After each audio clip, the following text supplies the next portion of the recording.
இறால் பதப்படுத்தும் ஆலையில் நிகழ்ந்த அமோனியா வாயு கசிவு விபத்து குறித்த இடைக்கால விசாரணை அறிக்கையில் அதிர்ச்சி அளிக்கும் பகீர் தகவல்கள் வெளியாகி இருக்கிறது. அண்மை தகவல்களுடன் இணைகிறார் செய்தியாளர் ராமச்சந்திரன்.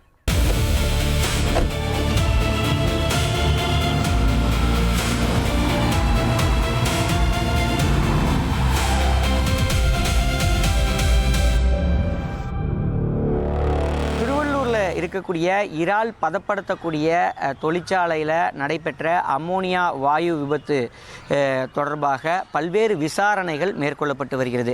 தீயணைப்புத்துறை, தொழிலாளர் நலத்துறை, மருத்துவத்துறை, NDRF உள்ளிட்ட பல்வேறு துறைகளைச் சேர்ந்த அதிகாரிகள் ஒருங்கிணைந்து அந்த வாயு கசிவு விவகாரம் தொடர்பாக பல்வேறு விசாரணைகளில் ஈடுபட்டிருந்தாங்க. குறிப்பாக கடந்த ஞாயிற்றுக்கிழமை இந்த சம்பவம் நடைபெற்றது. ஆனால் இன்றளவும் கூட உயிரிழப்பு என்பது குறைந்தபாடில்லை. தினசரி மருத்துவ சிகிச்சை பலனளிக்காமல் பலர் உயிரிழந்து வராங்க. இப்படிப்பட்ட நிலையில தான் சம்பவம் நடைபெற்ற இந்த தொழிற்சாலையில் 18 வயதுக்கு உட்பட்ட சிறுமிகள் பலரும் பணிகளில் ஈடுபடுத்தப்பட்டிருப்பது தெரிய வந்திருக்கிறது. பாதுகாப்பற்ற முறையில் சிறுமிகள், இளம் பெண்கள் பணியாற்றுவதற்கு வடமாநிலங்களிலிருந்து அழைத்து வரப்பட்டிருப்பது உறுதி செய்யப்பட்டிருக்கிறது. உயிரிழந்த பலரிடம் பார்த்தோம் என்றால் ஒரு 2 சிறுமிகள், 15 வயதேயான சிறுமிகள் இடம்பெற்றிருக்கிறாங்க. ஒடிசா மற்றும் மேற்கு வங்கத்தில் இருந்து பல தொழிலாளர்கள் அழைத்து வரப்பட்டு இங்கே பணிகளில் ஈடுபடுத்தப்பட்டிருந்தது தெரிய வந்திருக்கிறது. அது மட்டுமல்லாமல் பணிகளுக்கு வந்திருந்த தொழிலாளர்களுக்கு தொழிற்சாலைகளுக்கு அருகாமையில் தங்குவதற்கான இடத்தை ஏற்பாடு செய்யாமல் தொழில் நிறுவனத்திற்குள்ளேயே தங்குவதற்கான இடத்தை ஏற்பாடு செய்தது சட்டத்திற்கு புறம்பாக பார்க்கப்படுகிறது. அது மட்டுமல்லாமல் சட்ட விதிகளை மீறி இந்த தொழிற்சாலை நடந்திருப்பதும் விசாரணையில் தெரிய வந்திருக்கிறது. குறிப்பாக தொழிலாளர் நலம் மற்றும் மருத்துவ துறையின் தரப்பில், சுகாதார மையத்தை தரப்பில் விசாரணை என்பது மேற்கொள்ளப்பட்டிருந்ததில் பல்வேறு விஷயங்கள் தெரிய வந்திருக்கிறது. குறிப்பாக சம்பவம் நடைபெற்ற இடத்துல அமோனியா வாயு கசிவு ஏற்படுவதற்கு அந்த வால்வு முறையாக பராமரிக்கப்படாதது ஒரு முதல் குற்றமாக பார்க்கப்படுகிறது.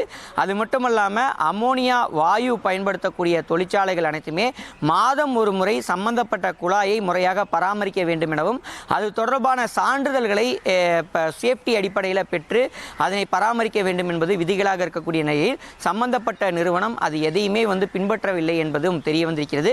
அது மட்டும் இல்லாமல் பாதிக்கப்பட்ட பலரும் தொழிற்சாலை வளாகத்திலே தங்க வைக்கப்பட்டிருப்பது, அதேபோல் தொழிற்சாலைக்குள்ளே மருத்துவ உதவி வழங்குவதற்கான மருத்துவ மையங்கள் ஏற்படுத்தாதது உள்ளிட்டவை பிரதான விபத்திற்கான ஒரு குற்றச்சாட்டாக பார்க்கப்படுகிறது. ஏற்கனவே கடந்த டிசம்பர் 2025 இந்த விவகாரம் தொடர்பாக தொழில்துறை பாதுகாப்பு மற்றும் சுகாதார இயக்குநரகம் நடத்திய ஆய்வில் சுமார் 18க்கும் மேற்பட்ட விஷயங்கள், விதிமீறல்கள் சுட்டிக்காட்டப்பட்டிருக்கின்றன. அதில் தொழிலாளர் பாதுகாப்பு மற்றும் பராமரிப்பு தொடர்பான விதிமீறல்கள் பல சுட்டிக்காட்டப்பட்டிருக்கின்றன. அமோனியா குழாய் முறையாக பராமரிக்கப்படாதது, மாதத்திற்கு ஒரு முறை முறையாக அது பரிசோதிக்கப்படாதது, பாதுகாப்பு சென்சார் அமைப்புகள் முறையாக செயல்படாதது, அதேபோல் நீர்க்குழாய் அமைப்பு மற்றும் தொழில்சார் மருத்துவ மையங்கள் முறையாக செயல்படாதது உள்ளிட்டவை சுட்டிக்காட்டப்பட்டிருக்கின்றன. குறிப்பாக அந்த தொழில்சார் மையங்கள் இல்லாததன் காரணமாக உடனடியாக பாதிப்பை சந்திக்கக்கூடிய தொழிலாளர்கள் அருகில் இருக்கக்கூடிய தனியார் மருத்துவமனைகளுக்கு அழைத்து செல்ல வேண்டிய ஒரு சூழல் ஏற்பட்டது. இதற்கு மத்தியிலேயே பலருக்கும் அமோனியா தீவிரமாக நுகர்ந்ததன் காரணமாக உயிரிழப்பு உள்ளிட்டவை ஏற்படுவதற்கான காரணிகளாகவும் பார்க்கப்பட்டிருந்தது. அது மட்டுமல்லாமல் அந்த சென்சார் அமைப்புகள், கட்டமைப்புகள் முறையாக பராமரிக்கப்படாததன் காரணமாக உடனடியாக இந்த கசிவு ஏற்பட்ட போது பாதிக்கப்படக்கூடியவர்களுக்கு அந்த விவகாரம் தெரியாத ஒரு சூழல் ஏற்பட்டது.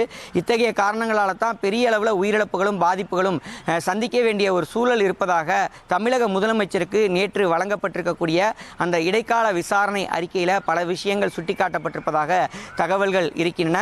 2025 டிசம்பரில் ஆய்விற்கு பிறகாக பல்வேறு விஷயங்களை மாற்றியமைக்க வேண்டும் என்ற ஒரு உத்தரவு வழங்கப்பட்டும் கூட சம்பந்தப்பட்ட தொழில் நிறுவனம் தரப்பில் எந்தவிதமான நடவடிக்கையும் எடுக்கப்படாமல் தொடர்ந்து விதிமீறலோடு அலட்சிய போக்கோடு நடந்து கொண்டதே இத்தகைய பெரிய விபத்திற்கு காரணமாக அமைந்ததாகவும் சுட்டிக்காட்டப்பட்டிருக்கிறது. எனவே சம்பந்தப்பட்ட நிறுவனத்தின் மீது கடுமையான நடவடிக்கை எடுப்பதற்கும் வலியுறுத்தப்பட்டிருப்பதாக அறிய முடிகிறது. தமிழக முதலமைச்சருக்கு வழங்கப்பட்டிருக்கக்கூடிய அந்த இடைக்கால விசாரணை அறிக்கையில் இத்தகைய விஷயங்கள் இடம்பெற்றிருப்பதாக தகவல்கள் வெளியாகியிருக்கிறது. இனி செல்லும் இடமெல்லாம் செய்தி. தந்தி டிவியின் வாட்ஸ்அப் சேனலை ஃபாலோ பண்ணினா செல்லருக்கும் இடமெல்லாம் செய்தி. இதோ QR கோட். இப்பவே ஸ்கேன் பண்ணுங்க, ஃபாலோ பண்ணுங்க.